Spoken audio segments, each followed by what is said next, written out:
Pregnant women take care centres, இது யாருமே யோசிக்கல. இது ஒரு புதுசா யோசிச்சிருக்காரு. நான் வந்து இவங்க சூப்பர், இவங்க சமயம் பண்ணிடுவாங்க அப்படி சொல்ல வரல. இதெல்லாம் பண்ண அவங்க சொன்ன விஷயங்கள் 100 விஷயம் சொல்லியிருக்காங்கன்னா அதில் 50 விஷயம் பண்ணிட்டாவே தமிழ்நாடு எங்கேயும் இருக்கும்.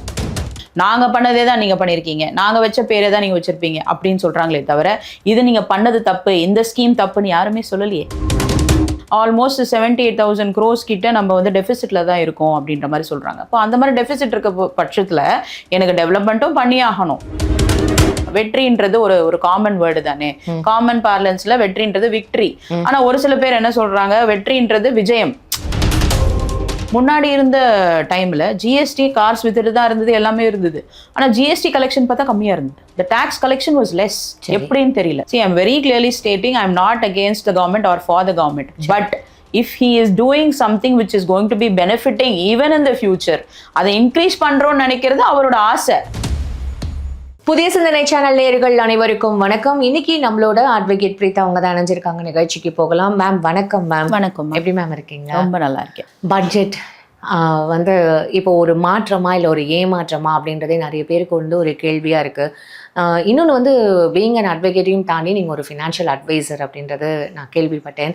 ஸோ எனக்கு வந்து இந்த பட்ஜெட் எந்த அளவுக்கு இப்போ இருக்கிற மக்களுக்கு அது பெனிஃபிட்ஸ் கொடுக்கும், இல்லை முன்னாடி இருக்கிற பட்ஜெட் தான் இப்போ வந்து பட்டி டிங்கரிங் தான் போட்டிருக்காங்க அப்படின்றதும் உங்களோட பாயிண்டா? நீங்கள் என்ன மேம் சொல்லணும்னு நினைக்கிறீங்க?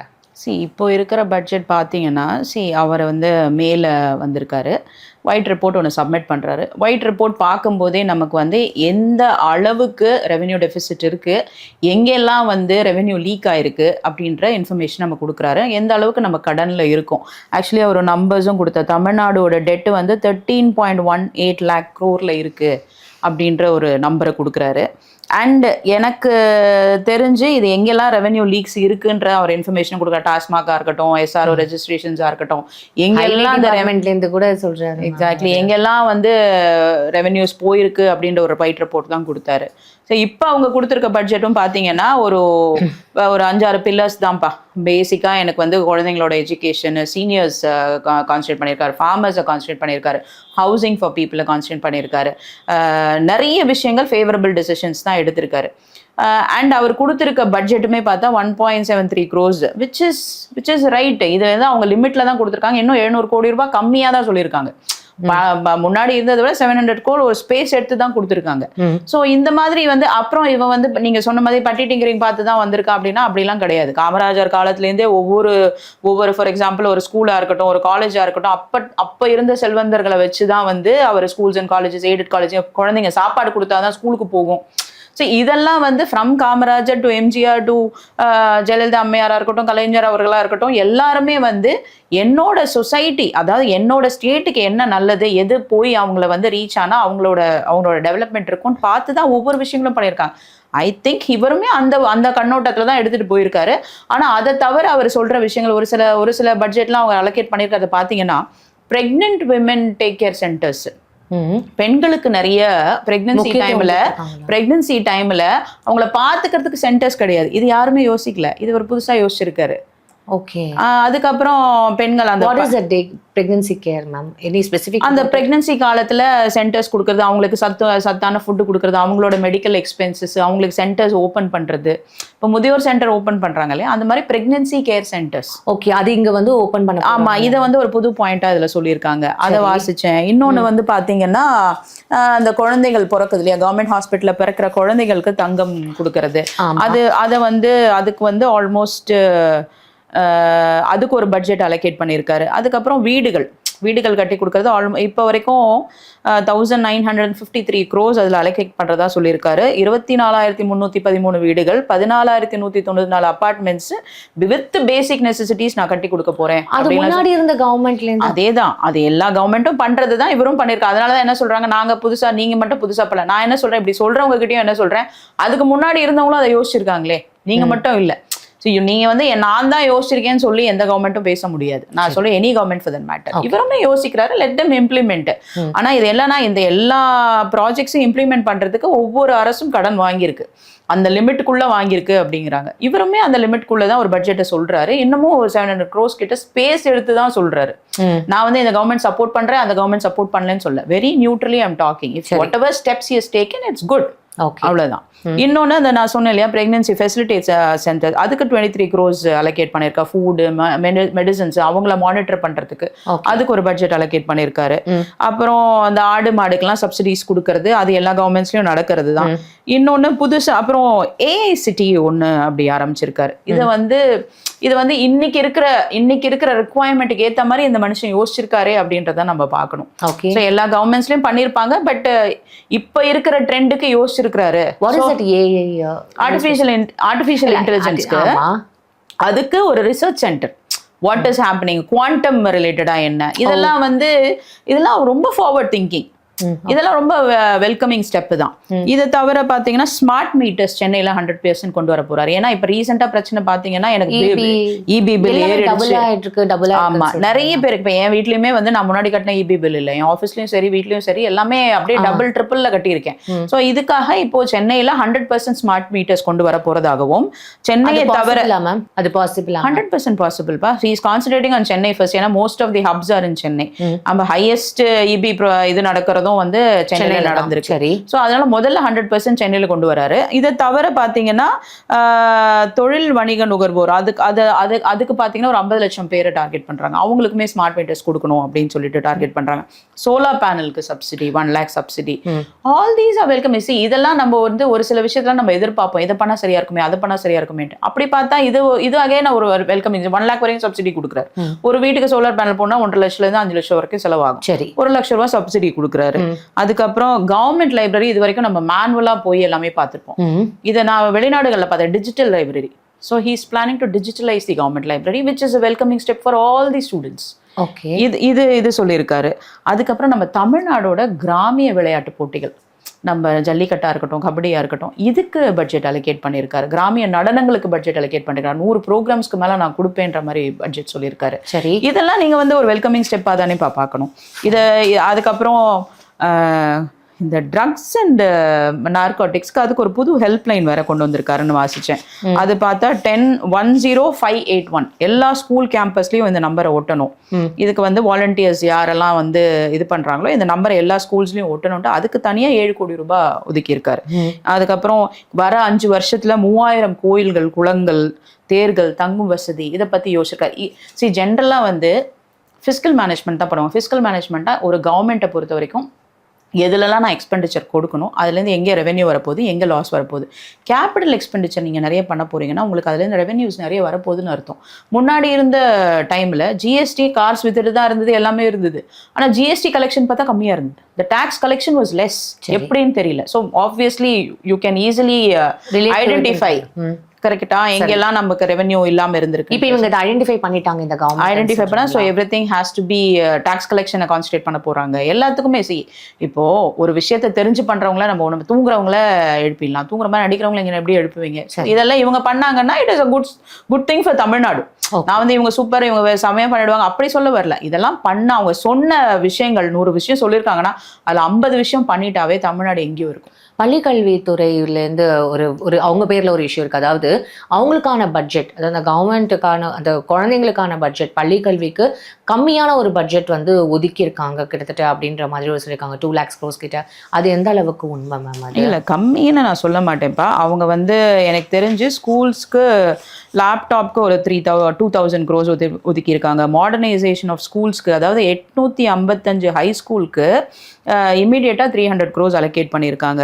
ஒலிம்பிக்ஸ் ஸ்பெஷல் ட்ரைனிங் சென்டர்ஸ், இது பெரிய வெல்கம் ஸ்டெப். அதுக்கு மட்டுமே 50 crores கிட்ட அலோகேட் பண்ணியிருக்காங்க. வொகேஷனல் ட்ரைனிங் அதுக்கு 90 crores. இது எல்லாமே கல்வித்துறை சார்ந்தது தானே, ஸ்கூல்ஸ் மட்டும் இது எல்லாமே கல்வித்துறை சார்ந்தது. முன்னாடி இந்த கவர்மெண்ட் ஹையஸ்ட் பட்ஜெட் கொடுத்தா மாதிரியும் அவங்கள கம்பேரிட்டிவ்லி இவங்க கம்மியான ஒரு பட்ஜெட்ல கொடுத்தா மாதிரியும் சொல்லப்படுது. இது கம்மியா கொடுக்கறதுனால ஏதாவது ஒரு இம்பாக்ட் வருமானது தான் அந்த பட்ஜெட்லயே பண்ண முடியும்னு சொல்றாங்க.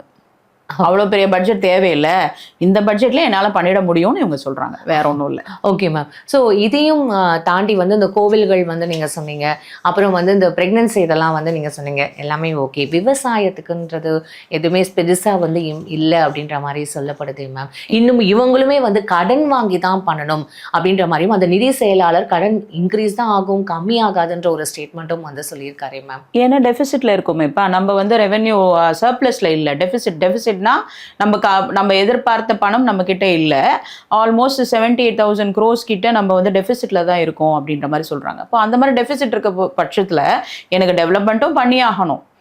கடன் வாங்குறது இப்போ பிஸ்னஸை பொறுத்த வரைக்கும் it will always run on working capital லோன்ல தான். ஸோ அது ஒன்றும் பெரிய தப்பெல்லாம் கிடையாது. அந்த லோனை வாங்குறேன்னா அதுக்கு உண்டான ரெவன்யூ கிரியேட் பண்ண போறேன்ற வல்லுநர்கள் சொல்றதை வச்சு தான் நம்ம வாங்க போறோம். கடன் அடைக்க முடியும்ன்ற எண்ணத்துல தான் அவங்க வாங்குறாங்க. அந்த வாங்கின கடனை கரெக்டா யூஸ் பண்ணிட்டாலே போதும், ரெவன்யூ பர்ஃபெக்டா வந்துடும். நான் அதை தான் சொல்ல வரேன். நீங்க கடன் வாங்குவீங்க, அந்த கடன் வாங்குறதுக்கு ஒரு வீடு, இப்போ ஒரு லேமன் பாயிண்ட் ஆஃப் வியூல சொல்லணும்னா, நான் ஒரு பிசினஸ் நடத்துறேன், பிசினஸ் நடத்துறதுக்கு ஒரு லோன் வாங்குறேன், அந்த லோனை வாங்கி நான் கரெக்டா என் பிசினஸ்க்கு யூஸ் பண்ணிருக்கேன், எனக்கு ரெவன்யூ வருது, அந்த ரெவன்யூ வச்சு அந்த கடன் அடைக்கிறேன். சிம்பிளா இதே தான் கவர்மெண்ட்டுக்கும். நீ லோனை வாங்கியிருக்கேன், அதுக்கு உண்டான ரெவென்யூ ஜெனரேஷனை பண்ணியிருக்கியா? பண்ணியிருப்பேன். ஆனால் ரெவென்யூ கவர்மெண்ட்டுக்கு வந்திருக்கா? தெரியாது. புரிஞ்சது மேம். ரொம்ப சிம்பிள். சரி, ஸோ இப்போ நீங்க ஒரு ஃபினான்ஷியல் அட்வைஸரா இந்த பட்ஜெட் உங்களுக்கு ஓகேன்னு நீங்க சொல்றீங்களா? ஓகேன்னு சொல்றதை விட it is not a bad budget. அப்போ விவசாயத்துக்கு வந்து எதுவுமே அலோகேட் பண்ணல அப்படின்னு, அதாவது பெருசா தள்ளுபடின்றது மாதிரி அவங்களுக்கு எதுவுமே பெனிஃபிட்ஸ் இல்லை அப்படின்ற மாதிரிலாம் சொல்லப்படுது. ஆனா அவங்களுக்கும் வந்து மானியங்கள் கொடுத்துருக்காங்க. கரண்ட் அவங்களுக்கு வந்து இது இந்த அளவுக்கு வந்து ஒரு ஃப்ரீ, சில விஷயங்கள் தள்ளுபடி அப்படின்லாம் வந்து சொல்லப்படுது. இது எப்படி நம்ம பார்த்துக்கணும், புரிஞ்சுக்கணும்? இப்போ நீங்க விவசாயிகள்லேயே பார்த்தீங்கன்னா பெரிய விவசாயிகள், குறு விவசாயிகள் இருப்பாங்க. அவங்களுக்கு உண்டான சப்சிடி எவ்வளவு கொடுத்தா அது தகுமோ அந்த சப்சிடியை கொடுத்துருக்காங்க. நீங்க இதுக்கு இந்த பட்ஜெட்டுக்கு முன்னாடியே பார்த்துருப்பீங்கன்னு, கடன் தள்ளுபடின்னு ஒரு அறிக்கை வந்தது. அந்த அறிக்கையிலையும் பார்த்தீங்கன்னா ஒரு கிளாஸ் வச்சிருப்பாரு. 5 ஏக்கர் கம்மியா இருந்தா எப்படி, 5 ஏக்கருக்கு மேல இருந்தா எப்படி, அண்ட் உங்களோட லோன் அமௌண்ட்ல இந்த பர்டிகுலர் த்ரெஷ்ஹோல்டு வரைக்கும் நீ ஃப்ரீயா இருப்ப. எண்ட் ஆஃப் த டே விவசாயத்துல வருமானம் வராத விஷயம் ஒண்ணு இருக்கு, வருமானம் வர விஷயங்களும் இருக்கு. சரி, அப்படி வர விஷயங்கள்ல எனக்கு வந்து இப்போ ஒரு 1 லட்ச ரூபா கடன் இருக்குன்னு வச்சுக்கோங்களேன், 50,000 ரூபாய் தள்ளுபடின்றது பெரிய விஷயமா இல்லையா? கண்டிப்பா தள்ளுபடி பெரிய விஷயம் தான். அதுதான் அவரா ஒரு தனியா ஒரு முடிவு எடுக்கிறதுல வல்லுநர்களை வச்சு பார்ப்பாரு. இது பார்க்கும்போது ஆப்வியஸா ப்ரீவியஸ் பட்ஜெட், அதுக்கு முன்னாடி பட்ஜெட், இப்ப நம்ம எவ்வளவு ஒரு வெல்கமிங், அதாவது நானுமே டெபிசிட்ல இருக்கேன், இதுலயும் இன்னும் டெபிசிட்டை நான் ஜாஸ்தி பண்ணிக்க விரும்பல, என்னால முடிஞ்ச வரைக்கும் நான் வந்து ஒரு ஸ்டெப் எடுக்கிறேன், எனக்கு 2 வருஷம் டைம் கொடுங்கன்னு கேட்கிறாரு. இது யாரா இருந்தாலும், இப்போ ஒரு சார்ட்டர்ட் அக்கௌண்டன்டாவே இருந்தாலும் ஒரு ஒரு ஒரு ஒரு டெபிசிட் இருக்க ஒரு கம்பெனியை அதை சரி பண்றதுக்கு நம்ம போனஸ் கொடுக்க மாட்டோம் இல்லையா? ஆமா, எக்ஸ்ட்ரா பே கொடுக்க மாட்டோம், அந்த இது சரியாகிற சாலரிஸை இன்க்ரீஸ் பண்ண மாட்டோம். அதுதான் பண்றாரு. அது ரொம்ப ஒன்றும் அது ஒரு சர்ச்சைக்குரிய விஷயமா பேச வேண்டிய அவசியம் இல்லை. Fine ma'am. ஸோ அதுதான், ஏன்னா இந்த பட்ஜெட்டுன்றது வந்து இப்போ ஒரு பெரிய காரசாரமான விவாதமும், தொடர்ந்து எதிர்கட்சிகள் வந்து இதை சொல்லிட்டே இருக்காங்க, we don't have any benefits, just வந்து பேர் மாற்றமும் ஸ்டிக்கர் ஒட்டியிருக்காங்க அப்படின்னு வந்து சொல்லப்படுது. ஸோ அதுக்கு தான் மேம் இந்த கேள்விகள்லாம் கேட்க வேண்டியதா இருக்கு. ஸ்டிக்கர் மாற்றம்னு சொல்லும்போது அவங்களும் அதை தானே பண்ணாங்க. இப்போ அவங்க மட்டும் புதுசாக என்ன பண்ணிட்டாங்க? புதுசாக நான் பேரை மாற்றிக்கல அப்படின்லாம் சொல்ல முடியாது. நான் தான் சொல்கிறேன், காமராஜர் காலத்துலேயே நடக்கிற விஷயத்தை தான் நீங்களும் பண்ணியிருப்பீங்க, ஆனால் உங்கள் நேமில் பண்ணியிருப்பீங்க. இப்போ இவருமே வெற்றின்ற ஒரு நேமை யூஸ் பண்ணியிருக்காருன்னு சொல்கிறாங்க. ஸோ நேமை யூஸ் பண்ணுறது அவர் வந்து யாரோ ஒரு ஆர்டிக்கலில் வாசித்தேன், ஒரு பர்டிகுலர் பர்சன் சொல்கிறாங்க, கலைஞர்ன்றது ஸ்டாலின் சாரோட அப்பா பேரில் தான் பண்ணாங்க, ஆனால் இவர் வந்து அவங்க அப்பா சந்திரசேகர் பேரில் பண்ணலையே அப்படிங்கிறாங்க. வெற்றி ஒரு காமன் வேர்டு தானே, காமன் பார்லன்ஸ்ல வெற்றின்றது விக்டரி. ஆனா ஒரு சில பேர் என்ன சொல்றாங்க, வெற்றின்றது விஜயம், நார்த் இந்தியால விஜய், அந்த விஜய்ன்றதுனால தான் வெற்றின்னு வச்சிருக்காங்க. இதெல்லாம் தேவையில்லாத சர்ச்சை. if a government is trying to give you some benefits, make the most benefit of it. அரசியலா அது திரும்ப கொண்டு போறீங்கன்னா அரசியலா அது போயிட்டு தான் இருக்கும், அதுக்கு நமக்கு வந்து மாற்று கருத்தே இருக்காது. Let it go. கடைசியாக ஒரு கேள்வி, 2500 வந்து பெண்களுக்கு கொடுக்குறோன்னு சொன்னார், அப்புறம் 6 சிலிண்டர் வந்து கொடுக்குறேன்னு வந்து சொல்லியிருக்காரு, 4000 வந்து படித்த, அதாவது வேலை இல்லாமல் இருக்கிற அந்த பட்டதாரிகளுக்கு கொடுக்கணும்னு சொல்கிறாரு. இதெல்லாம் இந்த பட்ஜெட்டில் வந்து பாசிபிளா மேம்? இப்போ இருக்கிற பட்ஜெட்டில் பார்க்கும்போது ஆப்வியஸ்லி ஹி நீட்ஸ் டைம். ஏன்னா நான் திரும்ப சொல்கிற மாதிரி அவர்கிட்ட பணம் இல்லை, அவருன்னு சொல்றது கவர்மெண்ட் கிட்ட பணம் இல்லை. ஸோ கவர்மெண்ட் கிட்ட பணம் இல்லாத பட்சத்தில் அவங்க கடன் வாங்கி தான் நமக்கு நல்லதே பண்றாங்க. அதுல எதெல்லாம் வந்து கொஞ்சம் எக்ஸிஸ்டிங் ஸ்கீம்ஸ் அவர் கண்டினியூ பண்றேன்னு தான் சொல்றாரு. அவர் வந்து அந்த பேசிக்கா இருக்கிற 30 ஸ்கீம்ஸ்க்கு மேல இருக்கு, அது எந்த ஆட்சியில இருந்தாலும் நான் அதை கண்டினியூ பண்றேன்னு தான் சொல்லியிருக்காரு. I am very clearly stating, I am not against the government or for the government, but if he is doing something which is going to be benefiting even in the future, அதை increase பண்றோம்னு நினைக்கிறது அவரோட ஆசை. சரி, அந்த government ஆசைப்படும் போது அதுக்கு உண்டான ஃபண்ட்ஸ் சப்ளை பண்றதுக்கு they have to generate revenue. அந்த ஒரு கம்பெனில போனஸ் எப்போ வரும், அவங்க ஒரு டிவிடெண்ட் எப்போ வரும், நான் எக்ஸ்ட்ரா ப்ராஃபிட்ஸ் பண்ணும்போது தான். நானே இங்க வந்து டெபிசிட்ல இருக்கும்போது எக்ஸ்ட்ராவா ஒரு விஷயத்த நான் சொல்லிட்டேன், thinking I have money in the government. அது இல்லை, ஒயிட் ரிப்போர்ட்ல தெரிஞ்சு போச்சு. அப்ப என்ன பண்றாங்க, let me create the revenue, give me time அப்படின்ற ஒரு 2 years டைம் கொடு. I'm not saying I will not do. Time கொடுங்க, டைம் கொடுத்து நான் அந்த ப்ராஃபிட்ஸை இன்க்ரீஸ் பண்ணதுக்கு அப்புறம் பே பண்றேன்றாங்க. This is a valid point. இதை வந்து நம்ம தப்புன்னு யாருமே சொல்ல முடியாது. As a layman everybody will understand. இன்னொன்று பார்த்தீங்கன்னா, இந்த ஃபிஷர்மேன் பீப்புளுக்கு ஒரு 12 கோடி ரூபாய் பிளான் வச்சிருக்காரு. அதாவது இந்த டீப் சீல போகும்போது ஹை அண்ட் போட்ஸ் தேவைப்படுது, அதுக்கு கவர்மெண்ட்லேருந்து சப்சிடி கொடுக்குறேன்னு சொல்லியிருக்காரு. அதே மாதிரி மீன்பிடி தடை காலம்னு ஒன்று இருக்கும். ஆமா, அதை வந்து முதல்ல 6000 ரூபாய் கொடுத்துட்டு இருந்தாங்க, அதை 7000 ரூபாவை இன்க்ரீஸ் பண்ண போறதா சொல்றாங்க.